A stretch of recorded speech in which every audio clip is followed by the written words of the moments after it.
Step into the cosmic shoes of an astronaut, but beware, for beyond the breathtaking vistas and weightless wonders lies a reality that few dare to explore. In this gripping journey, we peel back the veil of glamour and unveil the 9 worst things about being an astronaut, shedding light on the sacrifices, challenges, and haunting experiences that come hand in hand with venturing beyond Earth's atmosphere. Get ready to confront the harsh realities of space travel as we embark on a captivating odyssey that will forever change your perspective on what it truly means to be an astronaut. Astronauts rock. They're what half of all kids dream of becoming when they grow up. Those who successfully achieved the dream can tell you it's worth it. Being one of the first professionally trained humans to leave our home planet, floating in space, and looking back at the tiny blue marble is an experience unparalleled in its awe and majesty. With that in mind, here are 9 of the worst things about being an astronaut. 1. The training is a nightmare. Yes, millions of kids dream about being an astronaut.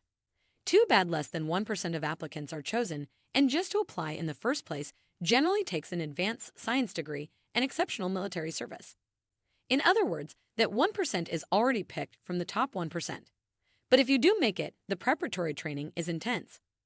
One training routine is spending entire days submerged in a giant pool, practicing the mechanical procedures necessary to keep a station in working order.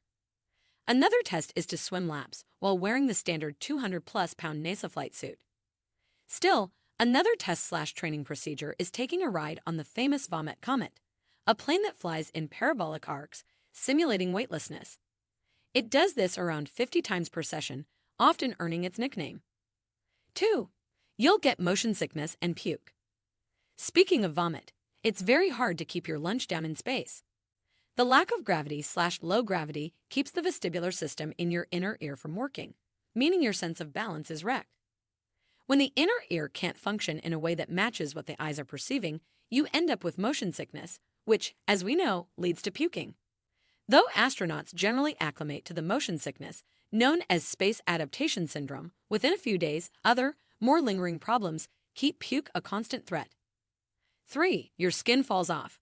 When asked what the grossest thing about living in space is, ESA astronaut Timepeak responded, watching the soles of your feet disintegrate. Because astronauts use the bottoms of their feet so rarely, almost exclusively when they exercise, the soles soften more and more until they become like a newborn baby's. But to soften, the feet have to gradually force off all the hard, calloused skin built up over a lifetime of walking. The skin flakes off bit by bit, clump by clump. After a few weeks, astronauts have to take care of removing their socks, lest they unleash a shower of dead skin flakes ejected into the cabin. 4. You'll go a little crazy.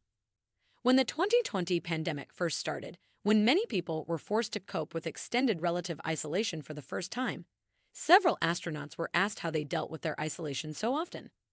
The answer: with a tremendous amount of hard work every day. Astronauts report struggling with the lack of quality sleep, see below, isolation, loneliness, depression, anxiety, stress, fatigue, mood swings, called emotional lability, concentration deficits, and even PTSD. It's just plain hard to work a full day in which any failure can mean death, then go to bed without your loved ones, not sleep, and repeat the same thing over and over, perhaps hundreds of times in a row. 5. You might go deaf. Wait, that's impossible, you say. Space is a vacuum. Without air to vibrate, there's no sound. It's completely silent. As true as that is, it doesn't apply to the inside of shuttles and space stations. They are insufferably loud, even loud enough to partially deafen astronauts. Space stations like the ISS are an ecosystem of mechanical and digital parts, rotating, vibrating, and whirring constantly. Even the living quarters on the ISS, far from the scientific instrumentation at the heart of the operation, can be up to 75 decibels. The CDC warns that prolonged noises over 70 decibels can damage hearing. Indeed, NASA astronaut Bill MacArthur and Russian cosmonaut Valery Tokarev both suffered hearing loss after their 2006 stay on the ISS. 6. Even sleep sucks.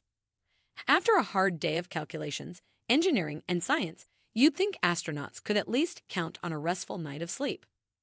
Too bad about a dozen phenomena conspire to keep that from ever happening. For one, there's the aforementioned constant noise. For another, there are the flashing lights astronauts see, even when their eyes are closed, thought to be caused by cosmic rays passing through their eyelids. Then there are the sporadic and frequent sunrises and sunsets that wash over the ISS, sometimes up to 16 per day. Then there's the lack of gravity, which forces astronauts to tie themselves to a wall to avoid bumping around their cabin. 7. The constant radiation. Here on Earth, our atmosphere and our magnetic shield team up to shield us from the vast majority of cosmic radiation that comes our way.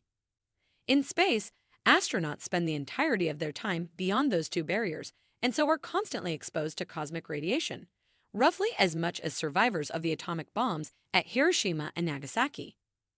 Astronauts face up to 2,000 millisieverts, the unit measuring biological damage as caused by ionizing radiation, due to constant bombardment with high-energy protons and ions. As stated, these levels are similar to those experienced by atomic bomb survivors. 8. Your body needs gravity. For one, gravity is what keeps your stomach contents down and lets gases escape up, so without it, burping is impossible and your stomach becomes one big ball of acid. For another, gravity helps determine your height on Earth by compressing your vertebrae. Without it, astronauts grow taller in space. Their spine stretches out from the lack of compression in as little as a few hours. Once returned to Earth, the spine recompresses just as quickly. 9. Going to the bathroom is the worst part. Okay, obviously, it doesn't compare to the risk of leukemia or a fatal blood clot, but astronauts often stand by it. Peeing and pooping are the two worst parts of living in space. Peggy Whitson, whom you may know for holding a slew of NASA records, including most time in space, has said that using the bathroom was her least favorite part of life in space. Peeing, which is considered the easier of the two, involves sucking the pee from your nether regions with a machine that then converts it into the water you drink. Pooping is worse, as it involves filling a glorified porta-potty pit until the point at which, as Whitson said, you have to put a rubber glove on and pack it down. As we reach the culmination of our eye-opening journey into the world of astronauts, we are left with a deep appreciation for the extraordinary challenges they face. Behind the glamour and wonder of space exploration lie the gritty realities that can make the astronaut experience incredibly demanding. From the bone-weakening effects of microgravity to the isolation and psychological strain of being away from loved ones, these 9 hardships shed light on the sacrifices astronauts willingly make for the advancement of human knowledge. If you found our video informative, kindly subscribe to our channel so you won't miss out on our videos.